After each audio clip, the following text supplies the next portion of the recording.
أعوذ بالله من الشيطان الرجيم. بسم الله الرحمن الرحيم. الحمد لله رب العالمين والعاقبة للمتقين. الصلاة والسلام على رسوله محمد وآله وأصحابه أجمعين. Bütün hamd sanalar, maqtaşlar ve alkışlar alemlerin yaratkucusu, yoktum bar kılgıcısı Allah'a xastır. Salat ve selamlar, qollaş ve destekleşler Allah'ın Resulü ve bizim rehberimiz Muhammed Aleyhisselam'a, onun ailesiga, sahabelerine ve onun yolunda mangan yoldaşlarına olsun. Ve yaxşı akıbet, yaxşı muvaffakiyet ve neticeler bu şerlerine olsun. Esselamu Aleyküm kaderlik Şarkı Türkistanlık karandaşlar. Bugünkü sohbetimiz Sure Bakara'nın 155. ayetinden devam kılınız. Allah bu ayette şundak dedi. Bismillahirrahmanirrahim. وَلَنَّبْلُوَنَّكُمْ بِشَيْءٍ مِّنَ الْخَوْفِ وَالْجُوعِ وَنَقْصٍ مِّنَ الْأَمْوَالِ وَالْأَنفُسِ وَالثَّمَرَاتِ وَبَشِّرِ الصَّابِرِينَ. Hakikaten biz sizlerini bu dünya hayatında davamlıq bir narsa bilen sınaymiz. Bu biz sınagan narsalar korkunç buluşu mümkün. Beşonlara korkunçluk ahvallar keledi, bu arqılı sınaymiz. Vel-ju'i, açarçılık buluşu mümkün, açarçılık bilen sınaymiz. Ve naqsın minel emval, bazı zamanlarda iqtisadın uçup ketişi bilen, iqtisadınlarını kemeytiş arqılık, baylıqlarını azaytiş arqılık mısınaymiz. Vel-enfus, bazı zamanlarda nüfus kemeytiş arqılık, beşanlığa, ailenliğe, yoki milletliğe ağır musibet gelip nüfusның azlap ketişi bilen, yani ölüm yetim bilen. Bu şekilde mi sınaymiz? Yana birisi ve semerat, mahsulatının kemeyip ketişi.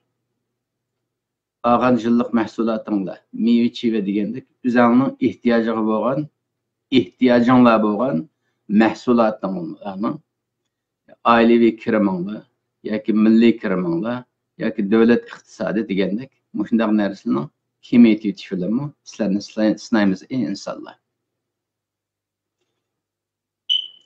Şunun için bu küreş yolunda, bu sınaqlarga, çıdığanlarga bişaretler bolsun. Bişaret bergin. Bu sınaq yolunda, bu imtihan meydanında, imtihanı çıdığan, çıdap bu yolunu devam kılan insanlara hoş bişaret bergin, bulara müjdeler, bişaretler bolsun deydi Allah. Şimdi Allah bu ayetini başlayan vakitte qarindaşlar, lam qasam bilen nun ta'kid bilen başladı. Yani qasam qılıp durup, ey bandalarim, mening sizlarni bu dünyada sınaydiganligim keskin, aniq. Bu muqarrar. Bu dünya hayatida mening sınıqımdan ötmeydigan hiçbir insan yok. Bu ayette ey iman etqanlar deb başladı.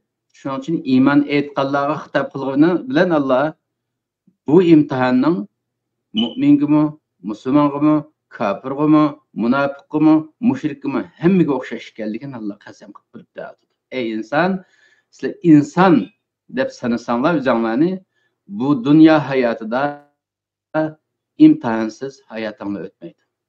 Sizlarning kiradigan imtihoninglar mushu tuvandikilar.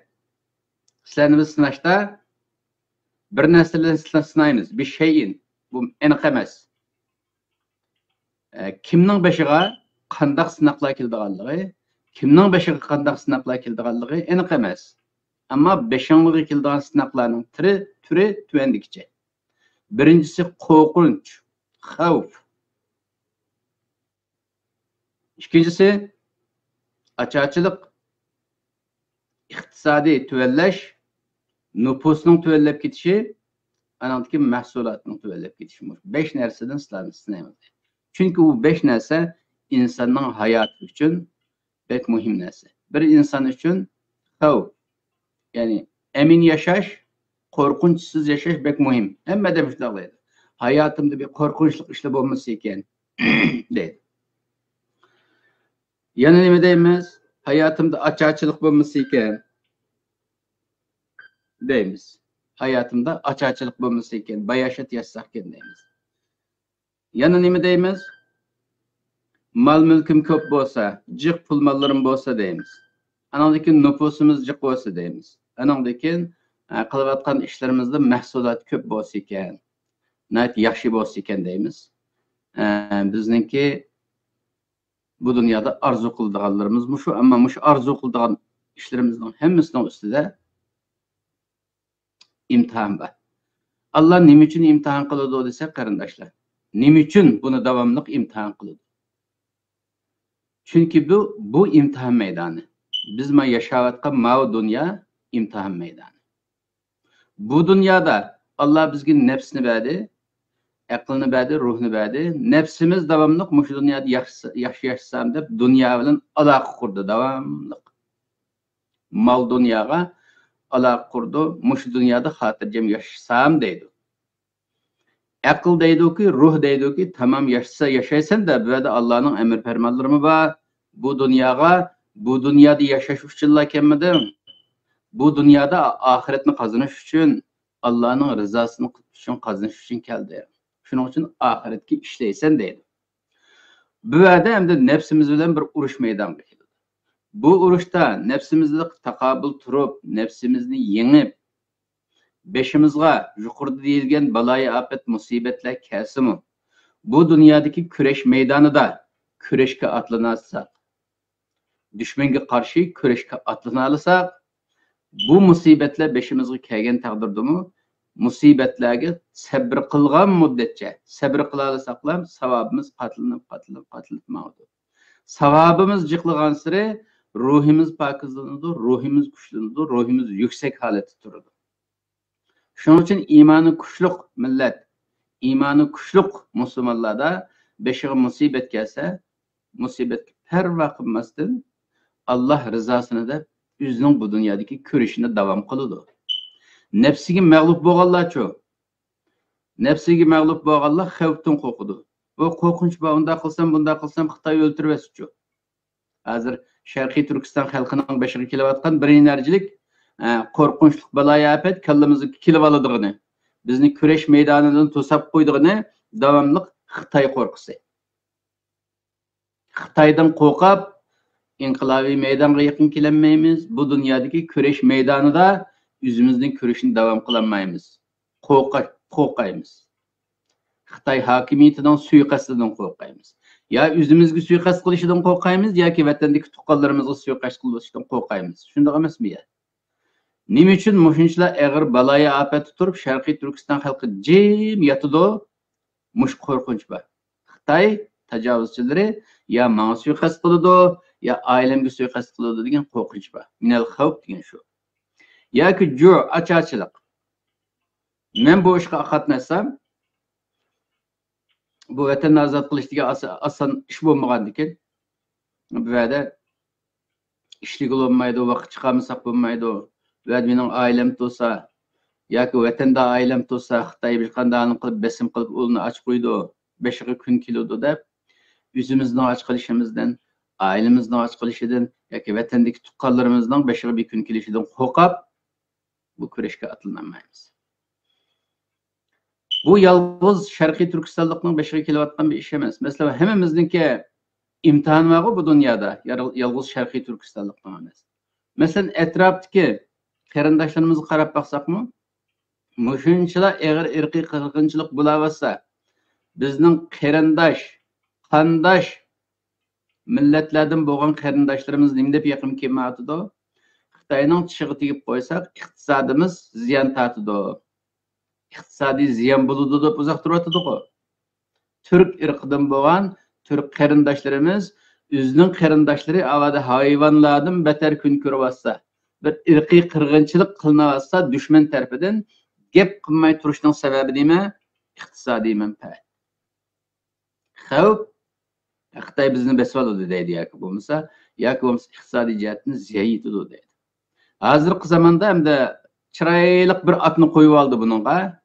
Davlat manfaati, milliy manfaat degan bir atni qo'yib oldilar. Buningda davlat manfaatining muhimligi rost, milliy manfaatning muhimligi rost. Ammo bu axloqni vayron qilib etasiz. İman prinsiplariga diqqat qilmaysiz.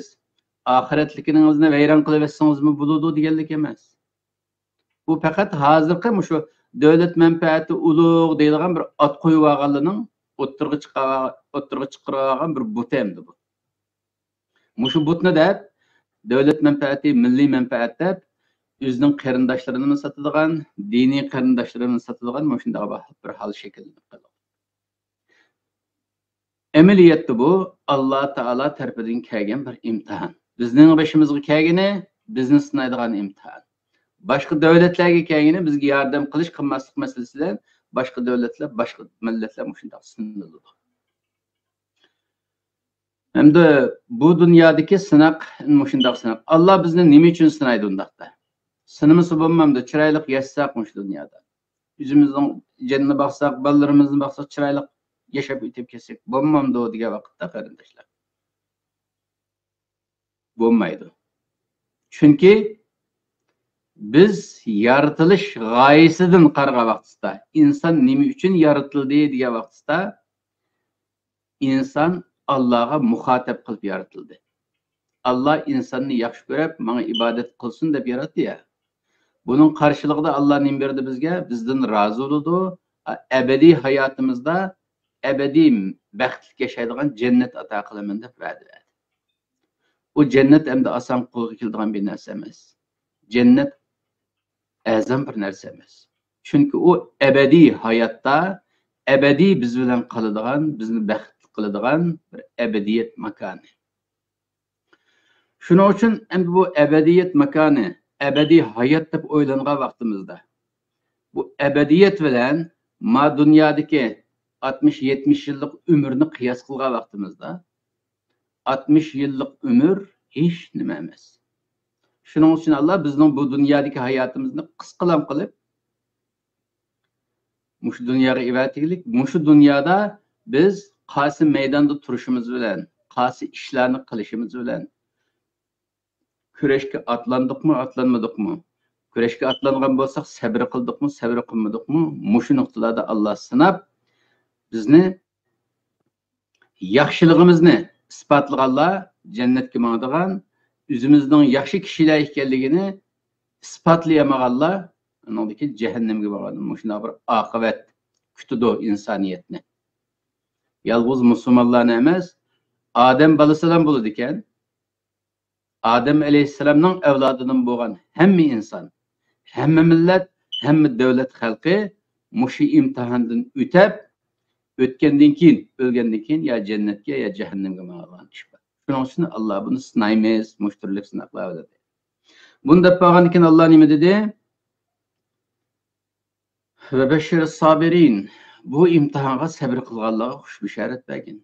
Nima degan baxtli insonlar bu hayotda kurashga atlanib, nafsini yengib, shaytonni yengib, andan keyin biz uchun Xitoy tajovuzchilarini yengib, o'zining vatanining mustaqilligini asliga keltirib, xalqini ozod qilib, bu yo'lda chidagan, chidamchanlik ko'rsatgan insonlarga xush bishorat berdi va bular bu imtihonni qozongan bo'ladi deydi.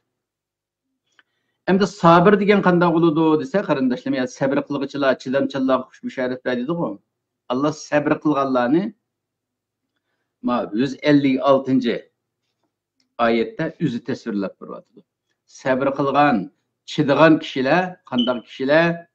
Ellezina iza asabatuhum musibat. Bularning beshiga bir musibat kelgan chaqda, bu nima deydi? Inna lillahi deydi.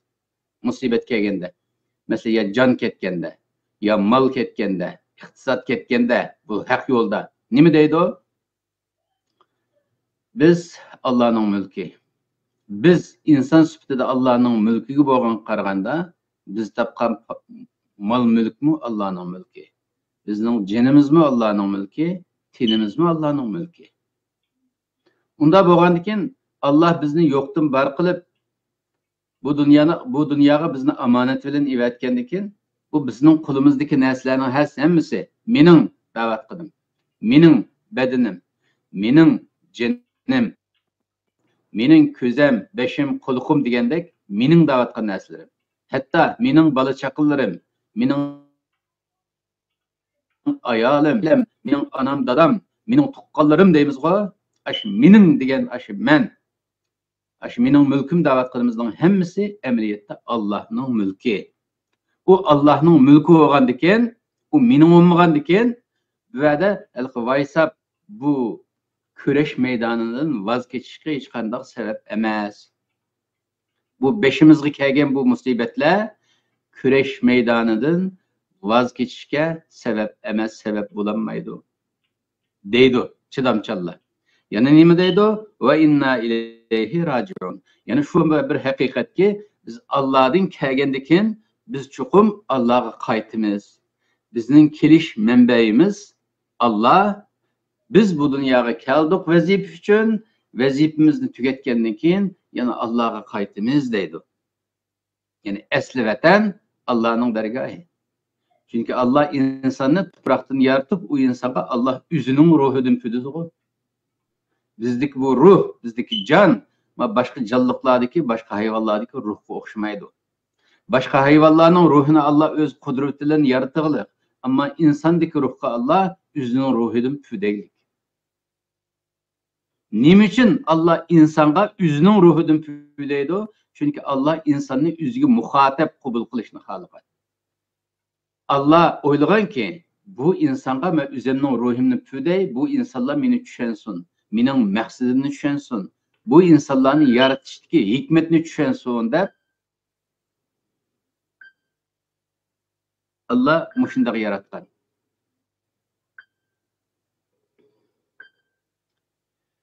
Endi bu insonlarda endi mushunday aqida bo'lg'achqa, ularga musibat kelgan vaqtda biz Allohdan keldik, Allohga qaytamiz. Ya'ni qo'limizda bor bo'lgan, bizga mansub bo'lgan narsa hammasi Allohga oid deb qaragan bo'lg'achqa, bu beshiga bu musibatlar kelsa hech qachon nima qilmaydi, vaysimaydi, kurashga davom qilaverdi. Ulaika alayhim salavatun min rabbihim va rahma. Mana mushunday beshiga kun kelsimu, har qanday sinoq beshiga kelsimu, bu sinoqlardan vaysimay, bahona sabab ko'rsatmay, to'xtab qolmay davom qilganlarning ustida ularning Rabbidan kelgan salavat ularning ustiga bo'ladi deydi. Salavatni nima deb tarjima qilgan? Nabiyam boshda as-salatu vassalamu ala rasulih degan yerda aman esenliklar, qo'llashlar ve destekler deb tarjima qilgan tuqqu mana mishadiyana. Mushundoq sabr qilganlarga ularning Rabbidan qo'llash ve destek keladi deydi. Ve rahmet keladi, merhamet keladi deydi. Allah bu turdagi insonlarga ichag'irtib, garchi gunohi bo'lsa-mu, gunohkor bo'lsa-mu, nurg'un qilishga tegishli ishlarni qilmagan bo'lsa-mu, Allah bularga merhamet qilib, bütün destek ve qo'llashlarni bularning ustiga yog'dirdi. Qarindoshlar, biz davomli kallamizga keladi ya. Biz musulmon bo'lsak, bizning beshimizga bu musibat nima uchun keladi? Xitoy kafir bo'lsa, biz musulmon bo'lsak, Alloh nima uchun bundan qilishini beradi? Nima uchun shunchalar ishlar olib kelsa, Alloh gap qilmaydi deymizgo? Allohning gap qilmasligi bu dunyo imtihon maydoni. İmtihanımız şu Xitoy bilan kurash qilish imtihoni. Allah deydi-ki, ey bendim kurash qil. Mush kurash qilib Xitoy qarshi tursang, imtihondan o'tsa, qarshi kurashga atlangan vaqtingda, bu kurashni sabr qilgan vaqtingda, anandaki men seni desteklayman, men seni qo'llayman deglik Allah. Endi biz ahvolimiz qarab baqsak, 75 yilni yaqin Xitoy ostida ingrab yetyapmiz. Ama millat sifatida dasturib o'g'inaldikmi? Millat sifatida bizmi tirik deb o'lmadik deb jugushib qo'paldikmi? O'zimizning mustaqilligimizni asliga keltirish harakatimizga, o'zimizning hurligi uchun, o'zimizning mustaqilligimiz uchun, o'zimizning baxtimiz uchun millat sifatida sakrab tura oldikmi? Tura olganlarni desteklay oldikmi? Iqtisodiy jihatdan keladigan buhronlarga, musibatlarga sabr qilaman, iqtisodiy jihatdan ziyon tortsam mayli, nüfus cihetde cenim kesimi meyli edip meydana çıqalıdık mı? Demek ki hazırki ahvalımızdan qaragan vaqtda qarindoshlar biz da sabır, chidamchan,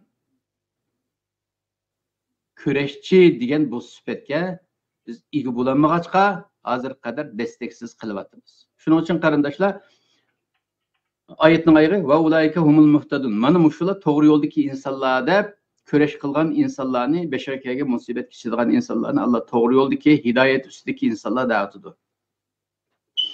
Agar bu yo'lga kelmasak to'g'ri yo'ldagi insonlar emas. To'g'ri yo'lda bo'lmasak qarindoshlar, o yardımning kelmaydiganligi aniq bu oyatning hukmi.